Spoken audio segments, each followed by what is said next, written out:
الحمدللہ سر، اللہ کا بڑا شکر ہے، ہمیں بڑی خوشی ہے اس بات کی کہ ہمارا بچہ جو گندم کی چیزیں کھانے لگ گیا ہے، کیونکہ ہمیں بڑی پریشانی ہوتی تھی، کہیں آنا جانا رشتہ داروں میں ختم ہو چکا تھا کہ بچے کو پریشانی ہوتی ہے، وہ گندم نہیں کھا سکتا۔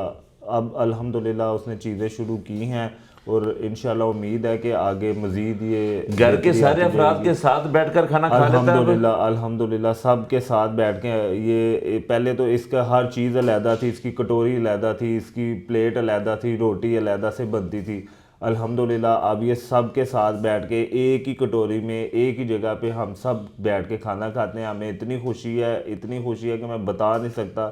کہ میرا بچہ ٹھیک ہو رہا ہے، اور اس سے زیادہ یہ بڑی بات کوئی نہیں ہے کہ اگر بچے کا علاج ہو رہا ہے اور وہ گندم ہر چیز اللہ تعالیٰ کی بنائی ہوئی کھا سکتا ہے، تو سب سے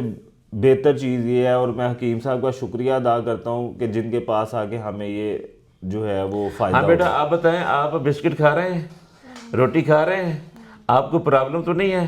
پیٹ میں درد تو نہیں رہتا؟ انشاءاللہ العزیز اس بچے کا جب ایک کورس مکمل ہو جائے گا، ہم ان سے بھی کہیں گے کہ یہ بھی ٹرانس گلوٹامینیز IgG اور IgA یہ دونوں ٹیسٹ کروائیں گے، اور انشاءاللہ الرحمن یہ دونوں ٹیسٹ کلیئر آئیں گے انشاءاللہ۔